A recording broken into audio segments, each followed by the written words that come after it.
మన శరీరంలో 7 చక్రాలున్నాయి. ఇది మన వెన్నెముక దిగువన ఉన్న మూలాధారం నుంచి ప్రారంభమైన మన నెత్తిపై సహస్రారం వరకు ఉంటుంది. ఈ చక్రాలు శక్తి ప్రవాహంలో కీలక పాత్ర పోషిస్తాయి. పాములా చుట్టబడిన కుండలిని ప్రాణశక్తి మన చక్రాలు సమతుల్య స్థితిలో ఉన్నప్పుడు ప్రాణశక్తి సరైన ప్రవాహానికి సహాయపడుతుంది. బ్రాహ్మణులు సహస్రారం స్థానంలో శిఖను ఉంచుతారు. వారి సహస్రారంపై ఉన్న వెంట్రుకలు వారి చక్రాలను సమతుల్యం చేయడంలో సహాయపడతాయి. ఇది వారి ఆధ్యాత్మిక మేల్కొలుపుకు కూడా సహాయపడుతుంది. హిందూ విశ్వాసం ప్రకారం ఆత్మ శరీరాన్ని అత్యున్నత చక్రం లేదా సహస్రారం ద్వారా వదిలివేస్తుందని ప్రజలు నమ్ముతారు. సహస్రారంపై ఉన్న శిఖ శరీరం నుంచి ఆత్మ కదలికకు సహాయపడుతుందని పండితులు అంటారు. శిఖను కట్టుకునేటప్పుడు ఒక వ్యక్తి హరే కృష్ణ మంత్రం లేదా గాయత్రి మంత్రాన్ని జపించవచ్చు. ఇది దైవిక సంస్థలతో సంబంధాన్ని పెంచుకునే మార్గం కూడా. ఇది ప్రక్రియ శుభప్రదమైంది, ఇక స్వచ్ఛమైంది అని హిందువుల నమ్మకం.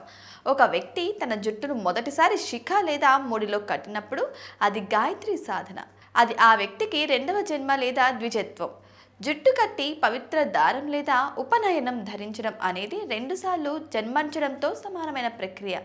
ఒక శిఖ అనేది దైవిక అస్తిత్వాలతో ఒక వ్యక్తికి ఉన్న సంబంధాన్ని చూపుతుంది. శిఖ శ్రీకృష్ణుని సంకేతం. ఇది విశ్వశక్తిని ఆకర్షించడంలో సహాయపడుతుంది. శిఖలో జుట్టును గట్టిగా కట్టినప్పుడు మానసిక నియంత్రణను అందిస్తుంది. ఏకాగ్రత, జ్ఞాపక శక్తిని కూడా మెరుగుపరుస్తుంది. యోగా, ఆధ్యాత్మికతలో శిఖ ఉన్న స్థానం కీలక పాత్ర పోషిస్తుంది. ఇది మెదడు కేంద్రంతో మన సంబంధాన్ని మెరుగుపరచడంలో సహాయపడుతుంది. ఈ సంబంధం ద్వారా ఆ వ్యక్తి యొక్క మేధో, భావోద్వేగ సామర్థ్యాలను పెంపొందించడంలో సహాయపడుతుంది. ధ్యానం చేస్తున్నప్పుడు దృష్టి, ఏకాగ్రతను మెరుగుపరచడంలో కూడా సహాయపడుతుంది. మన శరీరం ద్వారా రక్త ప్రసరణ సామరస్యపూర్వకంగా సాగడానికి సహాయపడుతుంది. తల గుండు చేయించుకోవడం అనేది వ్యక్తిగత త్యాగానికి చిహ్నం. ఒక వ్యక్తి తన వెంట్రుకలను తొలగించుకున్నప్పుడు అతను భౌతికవాద ప్రపంచం నుంచి దూరంగా వెళ్ళగలడు. అప్పుడు అతను భౌతికేతర కోణంలో జీవితంపై దృష్టి పెట్టగలడు. ఇది అంతిమ చైతన్యం లేదా బ్రహ్మంతో సంబంధాన్ని ఏర్పరచుకునే ఒక మార్గం.